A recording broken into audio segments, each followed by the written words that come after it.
नमस्कार, मैं अनूप कुमार। आज हम आए हैं गाजीपुर बॉर्डर पर, जो संयुक्त किसान मोर्चा ने एक कॉल दी गई थी कि 27 सितंबर को भारत बंद किया जाएगा। तो उसी को लेके भारत बंद की कवरेज के लिए हम यहाँ पे आए हुए हैं। तो यहाँ पे हमारे साथ एडवोकेट वासु खुकरेजा जी, उन्हीं से हम बात करेंगे कि क्या आज का आंदोलन कितना सफल हुआ है, कितना असफल हुआ है, आने वाले टाइम में इस भारत बंद का कितना असर पड़ेगा।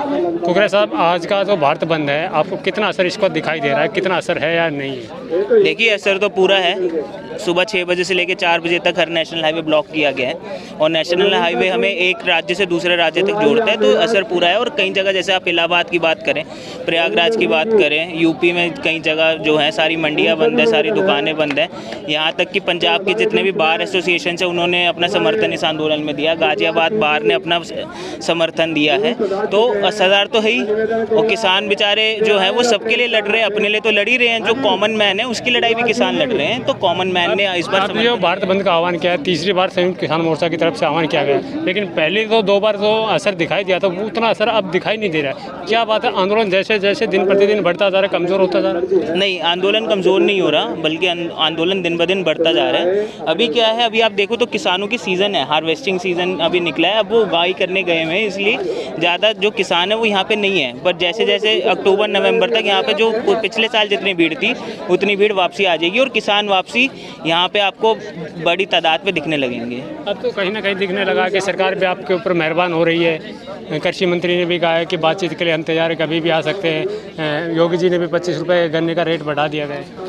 हम ये कह रहे हैं, आप बातचीत करो, बातचीत में हमें बता दो कि ये 3 जो कानून है ये आप कब रद्द कर रहे हो और क्या बातचीत करनी है आपसे। तो कह दिया ये तो रद्द नहीं होंगे। रद्द नहीं होंगे तो ये आंदोलन भी रद्द नहीं होगा, आंदोलन भी चलता रहेगा।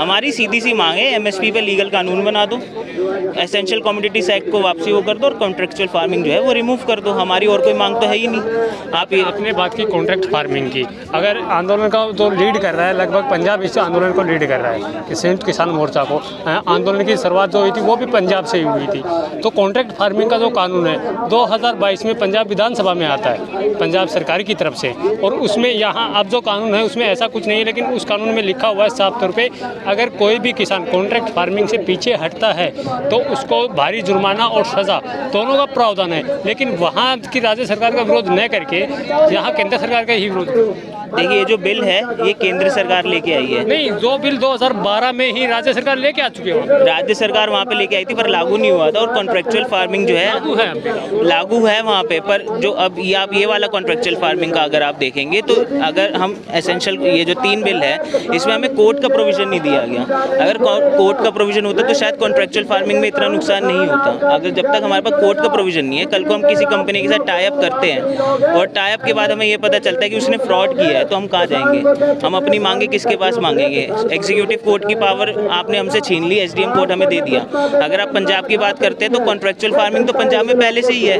पंजाब में जो है, हम लैंडलेस फार्मर्स की बात करें तो पंजाब में सबसे ज़्यादा लैंडलेस फार्मर्स वहाँ पे काम कर रहे हैं। तो कॉन्ट्रेक्चुअल फार्मिंग चाहे वहाँ पे वैलिड थी या नहीं थी, पर कॉन्ट्रेक्चुअल फार्मिंग का हिस्सा तो वो है ही। लैंडलेस फार्मर मतलब जो अगर मेरी ज़मीन है तो मैंने आगे जो मजदूर हैं उनको हमने उगाई करने के लिए ज़मीन दी है, जिसमें से उनका भी घर चलता है और हमारा भी चलता है। बट अब जो ये कॉन्ट्रेक्चुअल फार्मिंग लागू हो जाएगी तो जो ये लैंडलेस फार्मर्स हैं जो खेतों में काम करते हैं, उनकी बात कहाँ जाएगी? वो अपना घर कैसे चलाएंगे? उसकी बात तो नहीं है, इसलिए उसका विरोध होता है। सरकार ने साफ तौर पे कह दिया कानून वापस नहीं होंगे। अब तो योगी जी लगा लो, चाहे जो भी नेता हैं यूपी में, गांव-गांव जा रहे हैं और कह रहे हैं, लोगों से समस्या पूछ रहे हैं। तो आप लोग यहाँ सड़कों को जाम करके लोगों को परेशान करने की बजाय जो गाँव-गाँव आ रहे हैं मंत्री जी, उनको अपनी समस्या क्यों नहीं? देखो, यहाँ पे हमने तो कोई परेशानी नहीं कर रखी। हम तो कह रहे हैं आप रोड खोल दो। सुप्रीम कोर्ट ने भी, अगर किसानों ने परेशानी करी होती तो सुप्रीम कोर्ट जो है वो सरकार को बताता, सरकार को किसानों को बोलता कि आप जो है वो रोड खाली करो, ना कि वो सरकार से बात करता या सरकार को आड़े हाथों लेता। उन्होंने जो हमारे ऑनरेबल सुप्रीम कोर्ट है, उन्होंने ये कहा कि प्रशासन को तो बीच में लेना पड़ेगा ना। तो सुप्रीम कोर्ट ने तो ये कहा कि सरकार इसका समाधान निकाले। सुप्रीम कोर्ट तो सीधा कह चुका है। और सुप्रीम कोर्ट के जो नए चीफ जस्टिस जो बने हैं, उन्होंने तो ये कहा कि अगर आपको ये लग रहा है कि सरकार से कुछ गलती हुई है तो हम बैठे हुए हैं। तो तो ये बहुत बड़ी स्टेटमेंट है सुप्रीम कोर्ट के, जो अभी रमन जी जो वो बने एनवी रमन जी जो चीफ। आप लोग कह रहे हैं कि हम लोगों को परेशान नहीं कर रहे, सिंधु बॉर्डर को एक लाइन खाली करवाने के लिए वहाँ के स्थानीय लोग बार बार प्रोटेस्ट कर रहे हैं। देखिए स्थानीय लोगों का हम कुछ नहीं कह सकते। अगर आप कभी सिंघू मोर्चा जाए तो सिंघू बॉर्डर के अंदर से ही, सिंघू बॉर्डर के अंदर से ही जहाँ पे मोर्चा लगा है वहीं से आना जाना है गाड़ियों का। मैं सिंघू बॉर्डर गया हूँ, मैं भी लक्ष्मी प्याऊ के आसपास से, वहाँ से मैं खुद सिंघू मोर्चे के वहीं रहता हूँ, मेरा घर बुराड़ी में है, तो मेरे घर से सिंघू बॉर्डर ज़्यादा दूर नहीं है। तो जो सिंघू बॉर्डर की रोड है वो वहीं पे खुली हुई है, किसी को कोई परेशानी नहीं है, सिंघू बॉर्डर से आना जाना आसान है।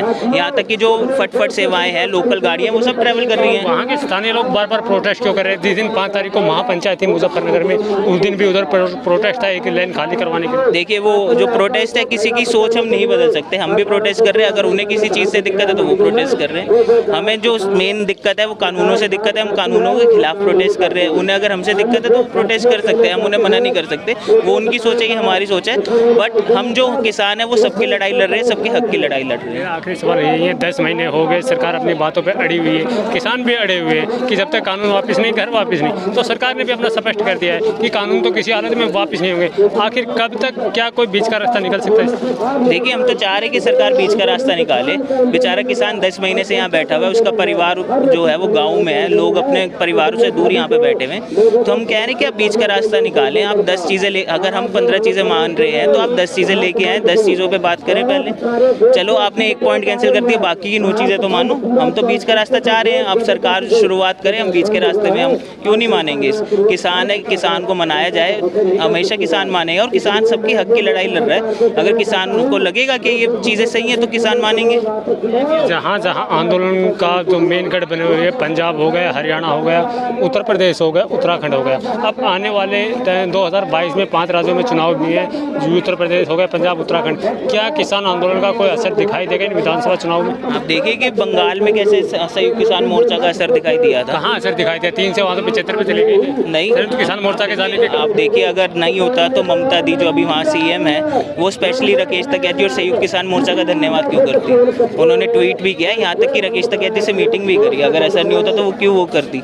तो यूपी, हरियाणा, पंजाब, हरियाणा में तो अभी नहीं है, यूपी, पंजाब और उत्तराखंड में असर ज़रूर दिखाई देगा। और संयुक्त किसान मोर्चा की जो कॉल होगी वो हम उसका समर्थन करेंगे।